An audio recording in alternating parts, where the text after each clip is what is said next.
సంపాదించాం. పాకిస్తాన్ ద్వారా వెళ్ళినప్పుడు పాకిస్తాన్ లాభం, పాకిస్తాన్ డబ్బులు వస్తాయి. కానీ పాకిస్తాన్ నాడు చాలా రకరకాల ఇబ్బందులు పెడితే మనము దానికి ఇరాన్ ద్వారా చబహార్ పోర్ట్ ద్వారా ఆఫ్ఘనిస్తాన్ ఇరాన్ల ద్వారా పాకిస్తాన్ బైపాస్ చేస్తూ మళ్ళీ మనం ఆలోచన చేయాల్సి వచ్చింది. అందువల్ల ఇక్కడ కూడా ఏం జరుగుతుంది, ఇప్పుడు ఒక్క విమానము వెళ్ళినప్పుడు ఇలా ఓవర్ ఫ్లైట్ ఛార్జెస్ అని, నావిగేషన్ ఛార్జెస్, ల్యాండింగ్ ఛార్జెస్ ఉంటాయి. మన ఇండియన్ విమానాలు పాకిస్తాన్లో ల్యాండ్ అయ్యేది లేదు, కానీ పాకిస్తాన్ ఎయిర్ స్పేస్ ద్వారా ఇండియన్ విమానాలు వెళ్ళినప్పుడు ఒక్క విమానం పైన బోయింగ్ విమానం అయితే $580 చెల్లిస్తాం.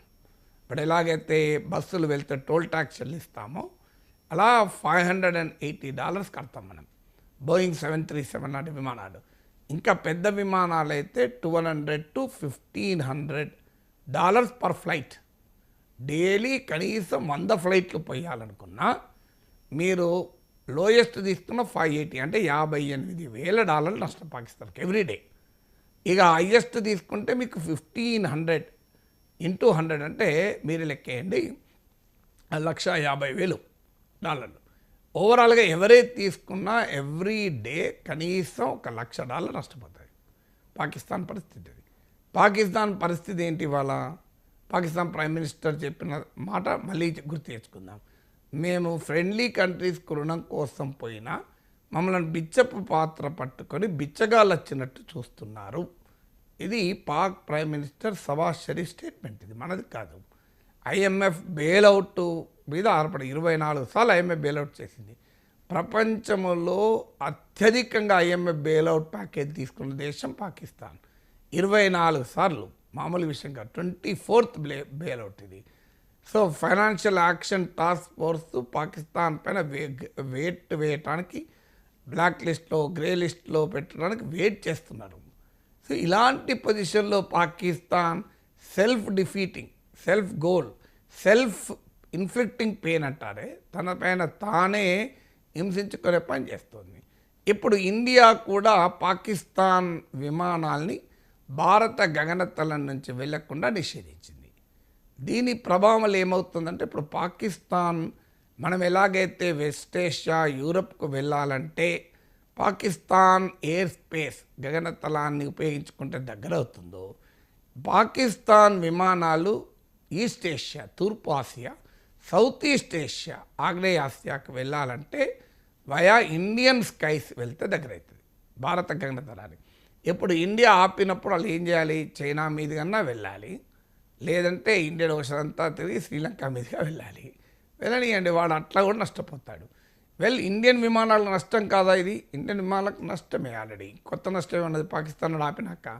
కానీ ఇప్పుడు పాకిస్తాన్ విమానాలు ఇండియా ఎయిర్ స్పేస్ను వాడద్దు అంటే మనకు కూడా వాడు విమానాలు చెల్లించే డబ్బులు రావు. కానీ తేడా ఏంటి? India can afford, Pakistan cannot afford. ఇప్పుడు మీరు బ్రహ్మాండమైన బిజినెస్ నడుస్తుంటుంది, ఓ వారం రోజులు షాప్ మూసేసి చార్ధామ్ యాత్రకు పోతారు, తెలిసారు కదా అని. మీరు మీ ఎకానమీ కొంప కొల్లేరవుతుందా? దివాలా తీస్తారా? మీ బిజినెస్ దెబ్బతింటుందా? మళ్ళీ వారం రోజుల తర్వాత వచ్చి తెలుసుకున్నా ఏం సేటు ఎటుపోయారు, చార్ధామ్ పోయారా, మంచి పని చేశారంటే నీ కస్టమర్ నీకు వస్తాడు.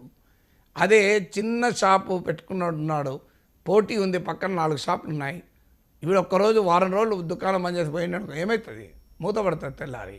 అందువల్ల ఎవడి కెపాసిటీ ఎంత అన్నది కదా, నీ కెపాసిటీ ఎంత, నా కెపాసిటీ ఎంత. సో 30,000 IT జాబ్ వచ్చిన వాడు రిట్రెంచ్ అయితే, బెంచ్ మీద రిట్రెంచ్ అయ్యి లే ఆఫ్ అయితే ఒక ఏడాది పాటు బతకడం కష్టం. 3 లక్షల శాలరీ, 36 లక్షలు, 50 లక్షల ప్యాకేజ్ తీసుకొని 10 ఏళ్ళు పనిచేసిన అతను ఒక 6 నెలలు లే ఆఫ్ అయితే కింద మీద కాడు. ప్రశాంతంగా ఆ టైంలో ఏమైనా తీర్థయాత్రలకు, విహారయాత్రలకు వెళ్ళొస్తాడు, ఫ్యామిలీతో గడుపుతాడు, కాస్త అప్డేట్ చేసుకుంటాడు. అందువల్ల ఇది కూడా అంతే. ఇండియాకు పాకిస్తాన్కి ఎఫెక్ట్ ఈ దెబ్బలు ఒకరి మీద ఒకరు ప్రయోగించుకుంటున్నాయి. కానీ India can afford, Pakistan cannot afford. అది తేడా. పహల్గామ్ ఉగ్ర దాడి తర్వాత జరిగిన అఖిలపక్ష భేటీలో రాహుల్ గాంధీ, కాంగ్రెస్ పార్టీ ప్రధాన ప్రతిపక్షం కాబట్టి మీరు తీసుకునే ఎటువంటి నిర్ణయానికైనా ఓకే చెప్తాము, మేము వెంట ఉంటాము అని మాట్లాడారు. దాదాపు పహల్గామ్ దాడి జరిగిపోయి 10 రోజులు దాటింది సార్.